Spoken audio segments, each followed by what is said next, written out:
Good morning all student. शुभ प्रभात. Crop science paper number 2, crop science paper number 2 त्याच्यामधील आपण जो क्रॉप आपण बघत आहोत त्या क्रॉपचं नाव आहे फीट. फीट म्हणजे गहू. तर आपण गव्हासंदर्भात आपण माहिती घेत आहोत. तर बघा की त्याच्यामध्ये जो पार्ट्स राहिलेला आहे त्याच्यामध्ये काय म्हटलं आहे, नेक्स्ट आहे तो inter cultural operation. Inter cultural operation याचा अर्थ काय, आंतरमशागत. आंतरमशागत म्हणजे एकदा की ते पीक उगवून आलं तर त्याच्यामध्ये आपल्याला काय आंतरमशागत करणं गरजेचं असतं, ज्याला की आपण विडिंग असं म्हटलं जाईल. विडिंग म्हणजे आपण तण काढणे, खुरपणी म्हटलं जाईल बघा. तर अशा पद्धतीचं वेगवेगळे ऑपरेशन्स त्याला इंटरकल्चर म्हणजे आंतरमशागत असं म्हटलं जातं. तर बघा काय म्हटलं आहे, usually no intercultural is given to the rainfed wheat crop. तर बघा रेनफेड व्हीट क्रॉप असेल असं व्हीट किंवा असे गहू जे की पावसाच्या पाण्यावरती येत असतं त्याला रेनफेड असं म्हणलं जातं. तर रेनफेड जर असेल तर त्याच्यासाठी कसल्याही प्रकारचं इंटरकल्चरल किंवा त्याच्यासाठी कोणत्याही प्रकारची आंतरमशागत करण्याची गरज नाही. बघा जर पावसावरती येणारं जर आपलं जर गहू असेल तर त्याच्यासाठी कसल्याही प्रकारची म्हणजे आंतरमशागत करायला लागत नाही. पण जर इरिगेटेड क्रॉप्स ज्याला की आपण म्हणू irrigated, but in a case of irrigated crop म्हणजे जे की सिंचित क्षेत्र आहे, ज्या ठिकाणी आपण पावसाच्या पाण्याच्या ऐवजी आपल्याला पाण्याचा स्रोत उपलब्ध आहे अशा ठिकाणी ज्याला की इरिगेटेड क्रॉप्स म्हटलं जातं, त्याच्यासाठी वन होईंग इज टन किंवा एक कुळपणी असेल किंवा खुरपणी असेल. बघा तर one hoeing is done when the crop is about 15 to 18 days old. बघा खुरपणी करणं गरजेचं आहे. कधी तर 15 ते 18 दिवसानंतर. समजा एकदा की पीक आल्यानंतरच्या 15 ते 18 दिवसानंतर आपल्याला एक वेळ खुरपणी करणं गरजेचं आहे. To remove the weeds and prolong the first irrigation. तर बघा द रिमूव्ह द वीड्स तर काय, तर आपल्याकडे तण काढण्यासाठी जवळजवळ 15 ते 18 दिवसानंतर एकदा आपल्याला खुरपणी करणं गरजेचं आहे बघा, किंवा त्याला होईंग असं म्हटलं जाईल. In addition to this 1 to 2 hand weeding are also given for aeration the soil and light earthing up. तर बघा तर काय म्हटलं आहे, हँड विडिंग म्हणजे आपण खुरपणीच्या साह्याने. तर बघा हे पूर्ण त्याचा जो कालावधी असेल त्याच्यामध्ये सुद्धा कमीत कमी 1 ते 2 वेळा खुरपणीच्या साह्याने किंवा खुरपणी आपल्याला करणं गरजेचं आहे. तर याच्यामध्ये काय म्हटलं आहे बघा की इंटरकल्चर ऑपरेशनमध्ये ज्याला की आंतरमशागत आपण असं म्हणू, तर आंतरमशागतीमध्ये आपल्याला जे रेनफेड असेल, रेनफेड म्हणजे जे पावसाच्या पाण्यावरती येणारं पीक असेल त्याच्यासाठी आपल्याला 1 वेळा किंवा रेनफेडसाठी आपल्याला खुरपणी करण्याची गरज नाही.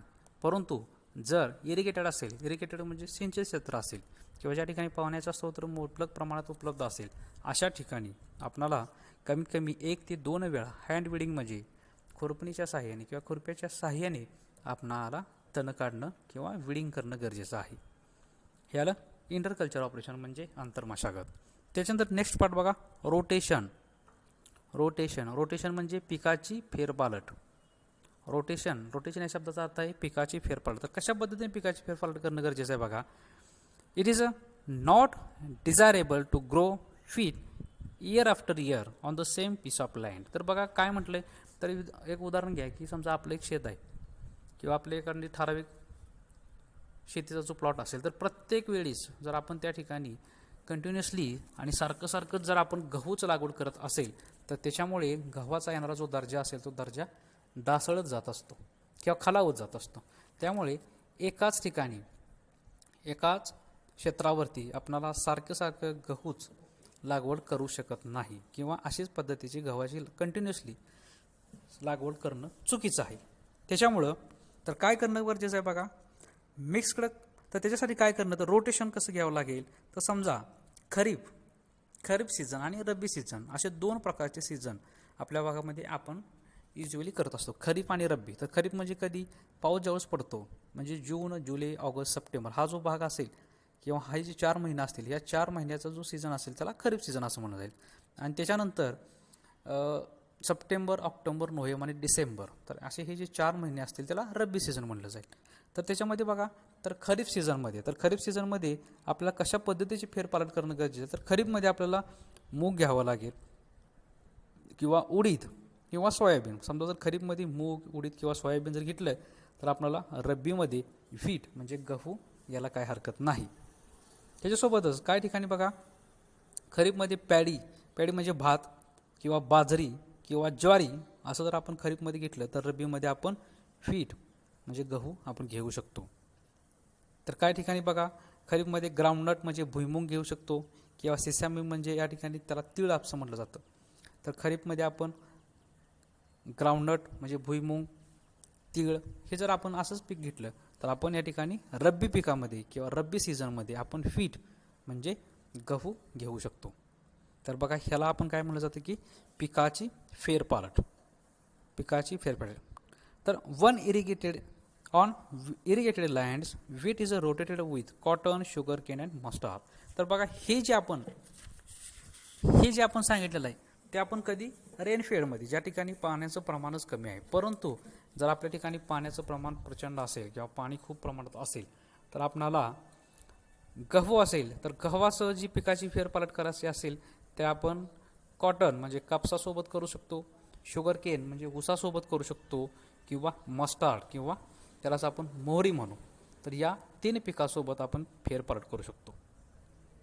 तर बघा की ज्या ठिकाणी पावसाचं प्रमाण कमी आहे या ठिकाणी आपण उडीद, मूग, सोयाबीन ह्याच्यासोबत आपण खरीपमध्ये जर हे पीक घेतलं तर आपण रब्बीमध्ये व्हीट म्हणजे गहू घेऊ शकतो किंवा काही ठिकाणी पॅडी म्हणजे भात, बाजरी किंवा ज्वारी जर खरीपमध्ये घेतली तर आपण रब्बीमध्ये व्हीट म्हणजे गहू घेऊ शकतो किंवा काही ठिकाणी बघा ग्राउंडनट म्हणजे भुईमुंग केला असेल किंवा सेसामो म्हणजे तीळ केला असेल तर पुढच्या सीझनमध्ये आपण रब्बीमध्ये आपण व्हीट म्हणजे गहू घेऊ शकतो. तर म्हणजे त्याच नंतर आपण इरिगेटेडमध्ये कसं करत जाईल तर आपण समजा शुगर केन म्हणजे ऊस लावला असेल, खरीपमध्ये ऊस घेतला असेल, त्याच्यानंतर कापूस घेतला असेल किंवा मोहरी घेतली असेल तर त्याच्यानंतरच्या पुढच्या सीझनमध्ये आपण व्हीट म्हणजे गहू घेऊ शकतो. तर हे आलं रोटेशन म्हणजेच त्याला आपण म्हणू शकतो की पिकाची असणारी फेरपालट. नंतर बघा नेक्स्ट आहे मिक्स्ड क्रॉपिंग. मिक्स्ड क्रॉपिंग ह्याचा अर्थ काय बघा की एकाच ठिकाणी समजा आपण जर सऱ्या पाडल्या असतील तर 2 सऱ्यामध्ये एखादं वेगळं पीक घेतलं, त्याच्यानंतर उरलेल्या 2 सऱ्यामध्ये वेगळं पीक घेतलं तर तशा पद्धतीचे जे आपण क्रॉपिंग करतो असतो त्याला मिक्स्ड क्रॉपिंग असं म्हणलं जातं. बघा काय केलं असतील समजा आपण सऱ्या पाडल्या असतील तर सऱ्यामध्ये 2 सऱ्या वेगळ्या पिकाच्या असतील, उरलेल्या 2 सऱ्या वेगळ्या पिकाच्या असतील, त्यानंतरच्या 2 सऱ्या वेगळ्या पिकाच्या असतील तर अशा पद्धतीचं ज्यावेळेस आपण क्रॉपिंग करत असतो त्याला मिक्स्ड क्रॉपिंग असं त्याला सायंटिफिकली नाव आहे. तर बघा usually 12 different types of crop are sown mixed with wheat. तर बघा 12 वेगवेगळ्या प्रकारची पिकं आहेत, 12 वेगवेगळ्या प्रकारची पिकं आहेत जे की पिकं आपण गव्हासोबत लागवड करू शकतो. अमंग दिस ग्राम म्हणजे हरभरा बघा, लिनसीड म्हणजे जवस, मस्टार्ड म्हणजे मोहरी are very common grown mixed with wheat. तर बघा आपण गव्हासोबत हरभरा लावू शकतो. समजा जर मध्ये गहू लावला असेल तर गव्हाच्या मध्ये आपण हरभरासुद्धा लावू शकतो. काही ठिकाणी जवस लावू शकतो, काही ठिकाणी मोहरी. तर हे पिकं आपण गव्हासोबत लावू शकतो किंवा तिचीसुद्धा आपण लागण करू शकतो. Mixed cropping in a dry cultivation is followed to safeguard the crop stand. तर काय म्हणते बघा ड्राय कल्टिवेशन म्हणजे बघा आपल्या उदाहरणं घ्या की आपण गहू आहे तर गहू जर समजा काही कारणास्तव त्याच्यावरती रोग पडला किंवा गहू काही कारणास्तव येऊ शकला नाही तर त्याच्यासोबत आपण हरभरा लावलेला असतो किंवा मोहरी लावली असते. तर अशा पद्धतीची जी पिकं असतात ही पिकं जर त्याच्यासोबत जर आली तर त्याचा आपल्याला जास्तीत जास्त फायदा होत असतो. Mixed cropping with legumes improve the nitrogen status of the soil. तर बघा आपण काय म्हणलं की लेग्युम्स असतात, लेग्युम्स म्हणजे काय हरभरा असेल, वटाणा असेल अशी जी पिकं असतील त्या पिकांच्या मुळासाठी एक गाठी असतात त्याला शिंबावर्गीय वनस्पती असं म्हणलं जातं. मराठीमध्ये त्याला शिंबावर्गीय वनस्पती म्हणत असतं. त्याच्यामुळे काय होत असतं की त्या मुळाच्या ज्या गाठी असतात त्या मुळाच्या गाठीला त्या काय करत असतात की हवेमधला जो नायट्रोजन आहे, तो नायट्रोजन शोषून घेत असतात. त्या नायट्रोजनचं स्थिरीकरण केलं जातं. तर ते काय करत असतात की हवेमधलं जे नायट्रोजन आहे ते नायट्रोजन आपल्यामध्ये शोषून घेत असतात. त्याला स्थिरीकरण असं म्हटलं जातं. तर अशा पद्धतीचं जर स्थिरीकरण झालं तर त्या मातीमधलं किंवा त्या सॉईलमधलं जे नायट्रोजनचं प्रमाण आहे, हे नायट्रोजनचं प्रमाण हे चांगल्या पद्धतीने किंवा जास्त प्रमाणात वाढत असतं. तर अशाच पद्धतीचं नायट्रोजनचं प्रमाण जर वाढलं तर नायट्रोजन हा कशामध्ये आहे, तर युरियामध्ये नायट्रोजन आहे. तर आपल्याला युरिया हे खत आपल्या इतर पिकांसाठी देण्याची गरज नाही. समजा जर गावामध्ये जर आपण हरभराची लागवड केली ग्राम, तर ग्राम हा त्याला की लेग्युम्स क्रॉप आहे. तर ग्राम लेग्युम्स क्रॉप आहे. तर काय होऊ शकतं की अशामुळे तर हे जे हरभरा असेल तर हरभरा हवेमधला जो नायट्रोजन आहे तो नायट्रोजन त्याला लेग्युम्सला मराठीमध्ये कडधान्य असं म्हटलं जातं बघा. ग्राम हे कडधान्य. तर ते काय करत असतं, नायट्रोजन फिक्सेशन किंवा नायट्रोजनचं स्थिरीकरण करत असतं. तर अशा स्थिरीकरण केल्यामुळे आपणाला काय होत असतं, स्थिरीकरण जर आपण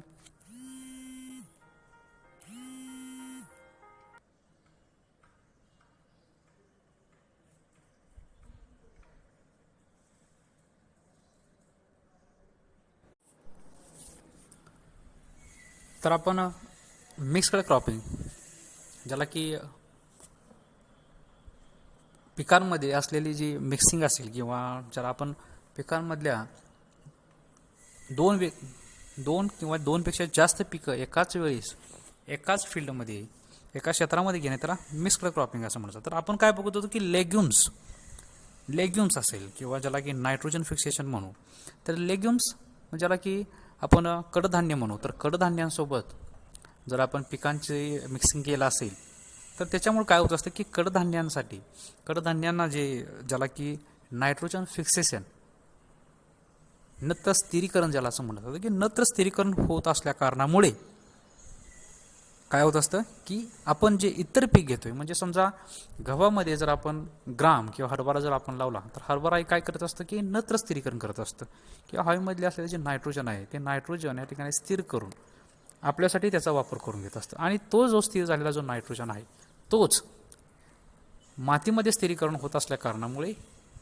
त्याच्यासोबत आपण जे गहूचा पीक घेतलेलं आहे किंवा गहू घेतलेला आहे तर ते गव्हाला सुद्धा त्याचा योग्य तऱ्हेने फायदा होत असतो. तर काय म्हणले बघा, मिक्स्ड क्रॉपिंग विथ लेग्युम्स म्हणजे त्याला ग्राम म्हणजे बघा हरभरा improve the nitrogen status of the soil. तर काय होत असतं की ते काय करत असतं की नत्र स्थिरीकरण करत असल्यामुळे मातीमध्ये सॉईलमध्ये किंवा मातीमध्ये जे नायट्रोजनचं प्रमाण आहे ते नायट्रोजनचं प्रमाणसुद्धा वाढत असतं. It is done either by mixing wheat seed with seed of gram. तर बघा व्हीट सीड, तर काय केलं जातं बघा, जे गहू आहे हे गव्हाचं हरभऱ्यासोबत मिक्सिंग केलं जातं बघा. तर काय केलं जातं, मिक्स्ड विथ ग्राम बाय किंवा or sowing 15 rows of wheat alternate with 3 rows of gram. तर काय केलं जातं बघा की समजा सऱ्या पडल्या असतील आपल्या रानामध्ये, जर सऱ्या पडल्या असतील तर त्या सऱ्यांमध्ये 15 वळींमध्ये, उदाहरण घ्या की 15 वळींमध्ये जर आपण गहू लावलं, 15 वळींमध्ये जर गहू लावलं आणि उरलेल्या 3 वळींमध्ये जर आपण हरभरा लावला तर मिक्सिंग काय केलं जाईल, 15 वळीमध्ये पहिल्या 15 वळीमध्ये गहू, उरलेल्या 3 वळीमध्ये हरभरा, त्याच्यानंतर 15 वळीमध्ये गहू आणि उरलेल्या 3 वळीमध्ये हरभरा. तर अशा पद्धतीचं मिक्सिंग केलं जाईल. त्याला काय म्हटलं जातं बघा, मिक्स्ड क्रॉपिंग. ठीक आहे.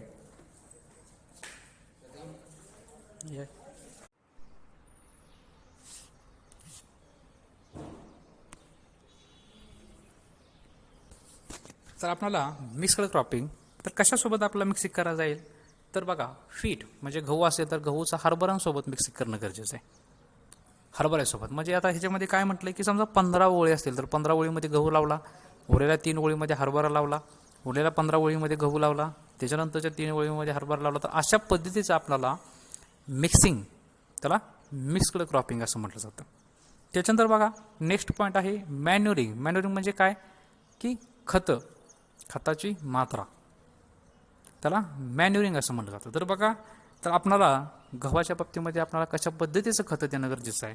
तर F Y M to compost, तर काय बघा की ज्याला की आपण शेणखत म्हणतो, farm yard manures. F Y एमचा लॉंग फॉर्म काय, तर फार्म यार्ड मॅन्युअर्स. तर काय बघा, शेणखत तर किती केलं जाईल, 25 ते 30 कारलोड प्रति hectare is added at the time of land preparation before last halving. तर काय केलं बघा, तर आपल्याला जवळजवळ 25 ते 30 कार लोड, म्हणजे बघा 25 ते 30 बैलगाड्या असं त्याला म्हणा, किंवा हेक्टरी म्हणजे 2.5 एकरामध्ये जवळजवळ 25 ते 30 कार लोड्स, ज्याला की बैलगाड्या आपण म्हणू, तर एवढं पद्धतीचं शेणखत असणं गरजेचं आहे. त्याच्यानंतर fertiliser dose for rainfed crop. तर जे की रेनफेड क्रॉप्स असतील, पावसाच्या पाण्यावरती येणारं जे पीक असेल किंवा पावसाच्या पाण्यावरती येणारं जे गहू असेल, त्याच्यासाठी आपणाला जवळजवळ बघा की फर्टिलायझरचा डोस म्हणजे खताची जी मात्रा असेल ती किती पद्धतीचं असेल, तर 50 किलो नायट्रोजन, त्याला की नत्र म्हटलं जाईल. त्याच्यानंतर 25 किलो स्फुरद आणि 25 किलो पालाश. तर हे लक्षात ठेवा की आपणाला रेनफेडसाठी जो फर्टिलायझरचा डोस असेल किंवा खताची जी मात्रा असेल ती 50-25-25 अशा पद्धतीचं, म्हणजे 50 किलो नत्र, 25 किलो स्फुरद आणि 25 किलो पालाश अशा पद्धतीची खताची मात्रा आपल्याला या ठिकाणी असणं गरजेचं आहे, ते रेनफेड क्रॉपसाठी. त्याच्यासोबतच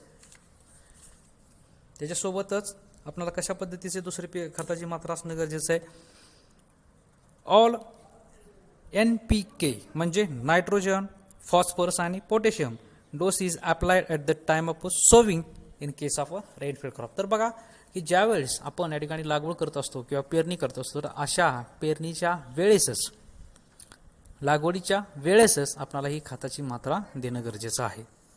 ऑल NPK म्हणजे nitrogen, phosphorus and potassiums dose is applied at the time of sowing, म्हणजे लागवडीच्या वेळेसच आपल्याला या ठिकाणी या खताची मात्रा देणं गरजेचं आहे. त्याच्यानंतर fertiliser dose for irrigated crop, म्हणजे इरिगेटेड म्हणजे सिंचित क्षेत्र, या ठिकाणी आपल्याला आपल्याकडे समजा पाण्याची उपलब्धता मोठ्या प्रमाणात आहे, तर अशा ठिकाणी आपण ज्यावेळेस खताची मात्रा देत असेल ती कशी असेल, 100 kilo nitrogen, 100-50-50, 100 kilo nitrogen, 50 kilo phosphorus आणि 50 किलो पोटॅश, म्हणजे 100 किलो नत्र, 50 किलो स्फुरद आणि 50 किलो पालाश अशा पद्धतीचं नायट्रोजन, अशा पद्धतीचे या ठिकाणी खताची मात्रा देणं गरजेचं आहे. तर बघा, नत्र म्हणजे युरिया, तर युरिया आपण ज्यावेळेस देत असो तर त्यावेळेस इरिगेटेडसाठी या ठिकाणी खताचे जे डोस असतील ते कशा पद्धतीचे स्प्लिटिंग केलेले आहेत, म्हणजे कशा पद्धतीने त्याची विभागणी केली आहे बघा. In this case 1/2 dose of nitrogen and full dose of phosphorus and potassium is applied at the time of sowing. तर काय केलं बघा की पेरणीच्या वेळेस, ज्यावेळेस आपण पेरणी करत असतो तर त्याच्या वेळेस अर्धा नत्रचा डोस म्हणजे अर्धा नायट्रोजनचा डोस देणं गरजेचं आहे, आणि उरलेला जो डोस आहे तो फॉस्फरस आणि पोटॅशियमचा उरलेला पूर्णपणे डोस देणं गरजेचं आहे. पेरणीच्या वेळेस अर्धा नायट्रोजनचा डोस आणि फॉस्फरस आणि पोटॅशियम म्हणजे अर्धा जो असेल ते नत्र आणि स्फुरद आणि पालाश हे जे पूर्ण डोस आपल्याला पहिल्यांदा म्हणजे टाइम ऑफ सोविंग म्हणजे पेरणीच्या वेळेस देणं गरजेचं आहे. आणि जो उरलेला जो नायट्रोजनचा अर्धा डोस शिल्लक आहे, आपल्याकडे जो अर्धा डोस शिल्लक आहे तो 20 ते 25 दिवसानंतर बघा, remaining half dose of nitrogen is given after 20 to 25 days at the time of first irrigation. ज्यावेळेस पहिली पाण्याची पाळी देत असतो, पहिली पाण्याची पाळी दिली का त्याच्यासोबत आपल्याला जो नंतरचा जो उरलेला डोस आहे तो देणं गरजेचं आहे. तर या ठिकाणी पहिल्यांदा आपल्या लक्षात घ्यायचं आहे की इरिगेटेड क्रॉप्स असेल, इरिगेटेड आणि रेनफेड असे 2 प्रकारचे क्रॉप्स आहेत. तर इरिगेटेड म्हणजे या ठिकाणी पाण्याचे क्षेत्र उपलब्ध आहे, ज्याला की सिंचित क्षेत्र आपण म्हणू शकतो. तर अशा ठिकाणी 100-50-50 म्हणजे 100 किलो नत्र, 50 किलो स्फुरद आणि 50 किलो पालाश अशा पद्धतीचा फर्टिलायझरचा म्हणजे खताची मात्रा इतक्या प्रमाणात गरजेची आहे. पण जे 100 किलो नत्र असेल, 100 किलो नत्र आहे ते 100 किलो नत्र आपण एकाच वेळी देऊ शकत नाही. तर काय केलं जाईल की 50-50 म्हणजे पहिले जे 50 किलो आहे ते आपणाला पेरणीच्या वेळेस, पहिलं 50 किलो आहे ते पेरणीच्या वेळेस, नंतर स्फुरद आणि पालाश हे सगळं आपल्याला पेरणीच्या वेळेस देणं गरजेचं आहे. आणि उरलेला नायट्रोजनचा जो उरलेला डोस आहे किंवा नत्रचा जो उरलेला जो डोस आहे तो डोस आपणाला जवळजवळ किती दिवसानंतर देणं गरजेचं आहे, त्याच्या 20 ते 25 दिवसानंतर, म्हणजे ज्यावेळेस आपण पाण्याची पहिली पाळी करू तर पहिल्या पाळीच्या वेळेस उरलेला नत्रचा डोस या ठिकाणी देणं गरजेचं आहे. तर हे आहे मॅन्युरिंग म्हणजे असणारी खताची मात्रा. तर बघा नेक्स्ट पार्ट आपण या ठिकाणी तसंच आपण जर पुढे गेलो तर इरिगेशन म्हणजे किती पाण्याच्या किती पाळ्या पडतील, पाणी देणे ह्याला इरिगेशन असं म्हणलं जातं. तर काय म्हणलंय, rainfed wheat crop is grown on residual moistures in the soil and dew former during the winters. तर बघा जे रेनफेड आहे तर जे पावसाच्या पाण्यावरतीच येणार आहे त्याच्यासाठी कसल्या पद्धतीचं इरिगेशन देण्याची गरज नाही. तर ते कशावरती येईल बघा, ते जे असेल ते आपल्या शेतामध्ये असलेली जी आर्द्रता असेल किंवा जे आपल्याला जे थंडीमध्ये जे धुकं पडतं तर या बेसवरतीच जेवढं गहू येऊ शकेल ते आपण ह्याच्यावरती आपण गहू येईल रेनफेडसाठी. In this case according to the availability of water 1 to 2 irrigation at a crown root initiation and flowering stage may be given to obtain good yield. तर बघा जर आपलं उत्पन्न जर चांगलं असणं गरजेचं असेल किंवा आपलं जर उत्पन्न चांगलंच यावं अशी जर आपली अपेक्षा असेल तर आपणाला 2 कमीत कमी पाण्याच्या पाळ्या होणं गरजेचं आहे. 2 पाण्याच्या पाळ्या. तर बघा गव्हामध्ये त्याला की क्रिटिकल स्टेज असं म्हणतो. क्रिटिकल स्टेज म्हणजे काय की पाणी देण्यासाठी असणारा योग्य परिस्थिती, पाण्या देण्यासाठी असलेली योग्य अवस्था, ज्याला की आपण क्रिटिकल ग्रोथ स्टेज असं म्हटलं जातं. तर बघा 2 जर रेनफेड क्रॉप असेल तर त्यासाठी 2 वेगवेगळ्या क्रिटिकल ग्रोथ स्टेज आहेत. तर कुठली, पहिली जी आहे ती आहे क्राउन रूट इनिशिएशन आणि दुसरी जी आहे ती आहे फ्लावरिंग. क्राउन रूट इनिशिएशन म्हणजे काय की ज्यावेळेस गहू जो असेल तो नुकताच उगवायला लागलेला आहे त्याला क्राउन रूट इनिशिएशन म्हटलं जाईल. आणि त्याच्यानंतर फ्लावरिंग म्हणजे काय की ज्यावेळेस गव्हाला या ठिकाणी फुलं येत असतील. बघा जे आपण गव्हाची ज्या ठिकाणी दाण असतात, गहू ज्या ठिकाणी येत असतो त्या ठिकाणी पहिल्यांदा काय थोड्याफार प्रमाणात फुलं येत असतात, त्याला फ्लावरिंग स्टेज म्हणतात. तर या 2 स्टेजमध्ये आपल्याला पाणी देणं गरजेचं आहे. या 2 स्टेजमध्ये आपल्याला पाणी देणं गरजेचं आहे. बघा फॉर इरिगेटेड म्हणजे काय बघा की ज्या ठिकाणी पाण्याची मात्रा या ठिकाणी उपलब्ध आहे, मोठ्या प्रमाणात आपण पाणी देऊ शकतो अशा ठिकाणी for irrigated fields 5 to 6 irrigation are given at the 2 to 20 to 21 days interval. तर बघा तर इरिगेटेड क्रॉप असेल ज्या ठिकाणी पाणी देऊ शकतो अशा ठिकाणी आपण गव्हाचे जवळजवळ 6 पाण्याच्या पाळ्या पडतात. तर बघा प्रत्येकी 20 ते 21 दिवसानंतर, समजा 20 दिवसाच्या कालावधीनंतर जर आपण प्रत्येकी पाणी देत असो तर जवळजवळ 6 पाण्याच्या पाळ्या पडतात.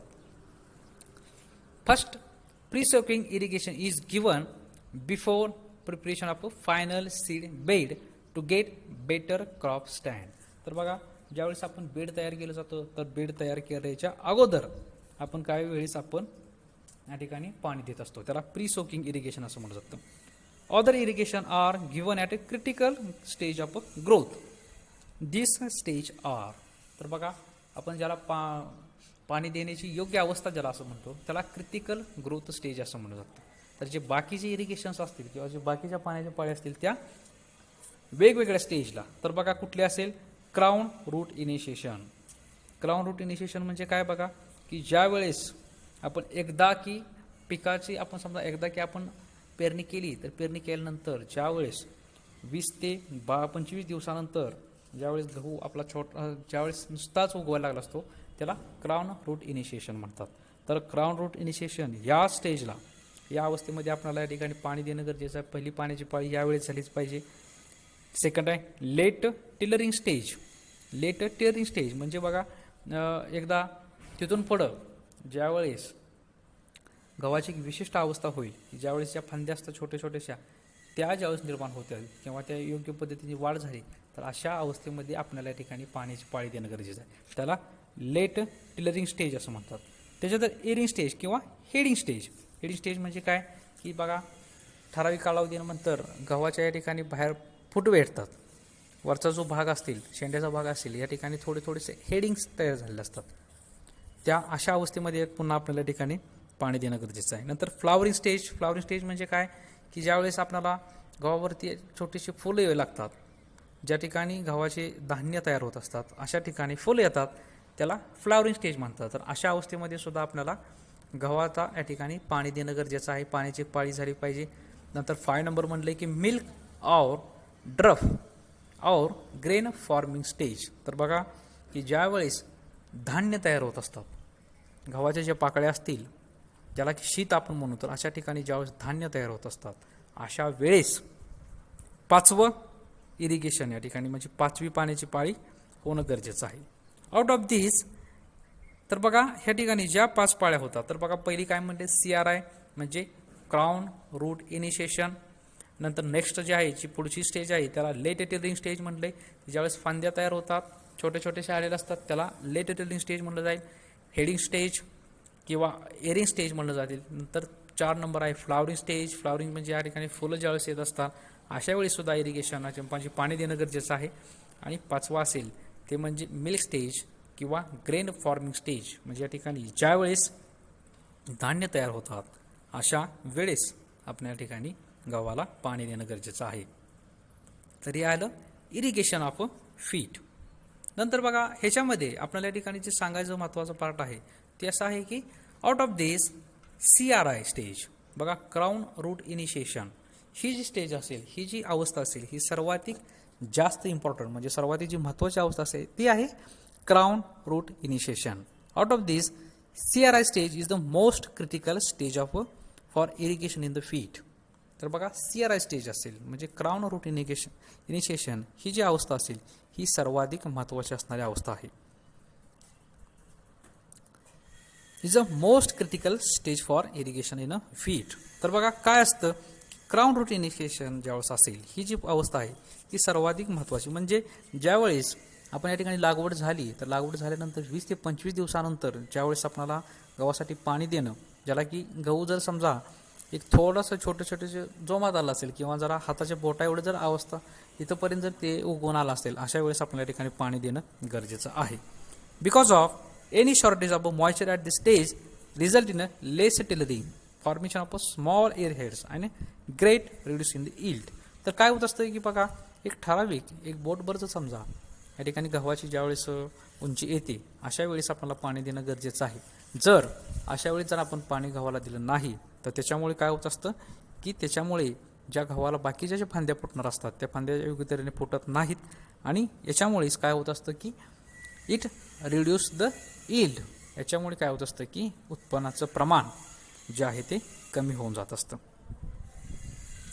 Last irrigation is helpful only for dwarf feet but overall tall growing feet it may result in a lodging of the crop. तर बघा ज्या ठिकाणी डॉर्फ क्रॉप असतील म्हणजे या ठिकाणी जर गव्हाची उंची जर कमी असेल, तर अशा ठिकाणी लास्ट इरिगेशन म्हणजे शेवटची जी पाण्याची पाळी आहे ही सर्वाधिक जास्त इम्पॉर्टंट म्हणजे महत्त्वाची ठरत असते. तर बघा आपण या ठिकाणी आजच्या या ठिकाणी लेक्चर्समध्ये आपण काय काय बघतोय, तर इंटरकल्चर ऑपरेशन म्हणजे गव्हासाठी असणारी अंतर्गत मशागत असेल आणि त्याच्यासोबतच आपण काय बघतोय की रोटेशन म्हणजे गहू जे आहे तर गव्हासोबत आपण कशा पद्धतीने पिकाची फेरपालट करणार आहे हे सुद्धा बघितलं. त्याच्यानंतर आपण जे मिक्स्ड क्रॉपिंग बघितलं. मिक्स्ड क्रॉपिंग म्हणजे आपण पिकांची जी पीक असतील ते पिकांचं जे मिक्सिंग करत असतो त्याला मिक्स्ड क्रॉपिंग असं म्हटलं जाईल. त्याच्यानंतर मॅन्युरिंग म्हणजे खतं किती प्रमाणात लागतील, तर बघा त्याच्यासाठी जवळजवळ 20 ते 25 जे बैलगाड्या असतील एवढ्या बैलगाड्यांचं म्हणजे एवढ्या पद्धतीचे खत आपल्याला शेणखत लागत असेल म्हणजे 2.5 एकर हेक्टरी म्हणजे 2.5 एकरामध्ये एवढं आपल्या ठिकाणी खत लागत असतं. तर 100-50-50 हे जे आहे ते इरिगेटेडसाठी आहे आणि 50-25-25 जे आहे ते रेनफेड क्रॉप्ससाठी या ठिकाणी अशा पद्धतीचे गहू असणं, अशा पद्धतीचा डोस असणं गरजेचं आहे. त्याच्यानंतर बघा त्याच्यासोबतच आपण इरिगेशन म्हणजे किती प्रमाणात पाणी गव्हासाठी देणं गरजेचं आहे हे सुद्धा आपण या ठिकाणी आजच्या लेक्चर्समध्ये बघलेलं आहे. त्याच्यानंतर बघा जो नेक्स्ट पार्ट आहे तो आहे हार्वेस्टिंग म्हणजे आपण या ठिकाणी काढणी, मराठीमध्ये शुद्ध मराठीमध्ये आपण त्याला म्हटलं जातं की काढणी. तर कशा पद्धतीनं हार्वेस्टिंग करणं गरजेचं आहे, कधी हार्वेस्टिंग करणं गरजेचं आहे, तर हे जे आहे हा जो पार्ट्स आहे हा आपण ह्याच्या नेक्स्ट लेक्चरला आपण हार्वेस्टिंग हा पार्ट्सवरती घेणार आहोत. हार्वेस्टिंग असेल आणि इल्ड असेल. इल्ड म्हणजे उत्पन्न. तर कशा पद्धतीने आपलं उत्पन्न कसं येईल हे आपण पुढील लेक्चर्समध्ये बघूया.